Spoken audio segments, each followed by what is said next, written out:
Hey guys, Todd from Great Escape Farm here. Today I'm going to take some pawpaws that are pretty much dormant. Some of they're starting to leaf out just a little bit, so they're for the most part dormant. And we have 55 of them in this container. And what I do is I actually plant a whole bunch of seeds in here, get them started. So these are 1 year in, and then what I do is I transplant them into individual pots and sell them from there. Well, I've already transplanted a number of them over. I have more than enough to sell this year, and with us having this is spring of 2020 and we have coronavirus and quarantine and all, so I'm going to be opening the nursery late. I don't need as many. So what I'm going to do is go ahead and just take these and randomly plant them in the woods around here. So we have 30 acres. My daughter and I are going to go for a hike, and we're just going to find a spot and we're going to put individual plant in, and then we're going to move and find another spot and just kind of randomly put them out. If any of them make it, great. If they all end up dying, well, that kind of sucks, but so be it. So what we're going to do is we're going to take all of these plants out here. I'm going to lay it out on the plastic bag here, and we're going to go ahead and separate the soil from the plants themselves. The plants will go over here in water and allow them to soak up some water real quick, and then when we head out for our hike, we'll empty the water and we'll lay some wet paper towels over the roots, so just so it's a little lighter for us to carry them along.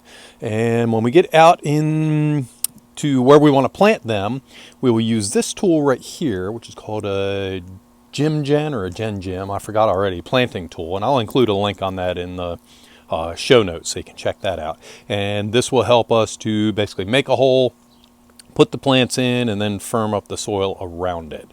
So with that, I'm going to go ahead and turn the camera over to my my assistant over here, who is my daughter Sarah, and she is going to take the video while I am actually getting the plants out of the soil here and putting them in the water.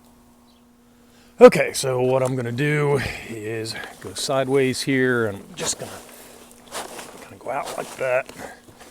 Try to be as gentle as possible and try to do as little damage as possible. I really didn't want it going up like that, but okay, we'll toss that aside, and I'll just kind of massage this and on the bottom side here. And what we end up with is a tree with a long taproot on it here. And each one of those we will put in the water and let it soak up some water. And what we don't want is to let the sun dry out the roots here. So what I'm going to do is go ahead and pause the video here, and we'll show you the end process here after we get all of these out. Okay guys, my daughter and I went ahead and we separated these out. I wanted to point out, well actually let me show you this good one here. So this one right here, if you'll notice, it's a lighter color. This is a good healthy root system right here. I wanted to point this one out just because it had a seed, and well, I just broke it off, but it did have a root going in it. I'm not sure if the seed to be this plant or if this plant just put a root into this seed, but just wanted to point out that this is what a pawpaw seed looks like. And I'll see if I can find some pawpaws online seeds and show you how to do those. You basically want some seeds that have been stratified meaning that they've been in the refrigerator or cooled for a period of time, and these would need 90 days to be cooled in this particular area. And these right here, if you notice, these are dark, so if you can compare this one to that one, hopefully it shows up in the video here. These are dark and they're real soft, and basically these plants, these two right here, have died. So even though this one had rooted out, it's dead, so I'm not even going to worry about taking it out and planting it. This one is a good light color and with a good root system, so we'll put it in here with the rest. I will leave these in for about 5 minutes, and then, like I said, we'll go ahead and dump the water out of these. I'll just put a wet paper towel over top of them to keep the roots moist while we're traveling, and that will make the travel a little bit lighter. And our next video will be out in the woods with us planting these. Okay, we're out in the woods now. We have these all, most of the water's out. There's still a little bit in there to soak up on into the paper towel, and have the plants right here. And Sarah has the tool over there, and we have 30 acres here with 50 plants. And what we've been finding is there's a lot of areas, this is clay and rock in West Virginia, so there's a lot of areas that we're having difficult digging in. But Sarah's going to go ahead and give us an example. We don't know what's under us here, but we're going to give it a try and see. So go ahead and see if that's a good spot. And what we want is to get the tool all the way up to the T there. So if she, did you hit some rock on the bottom?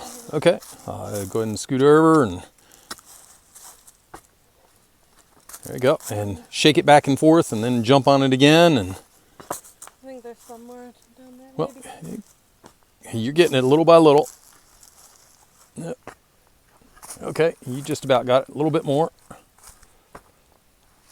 Okay, and might have hit something there. Nice thing about these is their roots will get around anything that we have. Let me reach in here and pull this out. I will cover these back up right. Actually, I'll do a little bit of it right now. Okay, and we're going to give Sarah the plant, and let me come over to this side, and she is going to put the root into the ground here. And what we want is the plant to be up to right about where the bend is here. If you see, there's a bend in the rootstock. So what she's going to do is come in back here with the tool here, and she's going to push the ground back this way and on the top to hold the roots in. So go ahead and show us what we got there. Okay, she's got that, and then she's going to go both ways with it. And then what she's going to do is just kind of cover in the hole that she's in there, just so we don't have any root, and just tap it down a little bit. And she's not putting all of her weight on it, she's just giving it a little tap so that we have good soil contact with the roots itself, so the roots don't dry out. So we're going to go ahead and do some more plants here. If we come up with anything special, we'll take some more video footage. If not, we'll just do one more shot and end this video series once we get these planted. Okay guys, we've just put the last plant in the ground. It is right here. Looks like its tip is broken off a little bit, but it's okay. So we dug the hole, we put it in here. If you notice, the tool is right here, and in the training that I had on this tool, I actually had some training in a permaculture class a number of years back. What they said is go ahead and leave this hole here. So if you remember, we used the tool to push the dirt back up against the plant itself, and then leave a hole here. And what the hole will do is collect water and keep the roots moist around it. So I forgot about that. Also, you may have a question, just thinking about questions I'll get in advance here. We're planting these in a forest. So pawpaws are an understory tree when they're young, and then they can produce fruit if they are an understory with a lot of shade, but they produce a lot more fruit with sun. So if any of these actually do grow real good, then what I'll do is I'll cut some of the scrub trees around it and give it more sun so that it produces. I don't know what it will do, but it took us maybe, I don't know, a half hour, 45 minutes to get all these in, and we'll see. Maybe we'll get some out of it. Also, we have videos on YouTube, Great Escape Farms YouTube, on how to propagate these plants and how to get the seeds out and how to stratify and do all kinds of stuff. So just go to YouTube, search for Great Escape Farms and Paw Paw, or check out any of our 250 plus videos that we have on all kinds of different things out there. So thank you very much for tuning in. Please consider subscribing to our YouTube channel, and have a great day.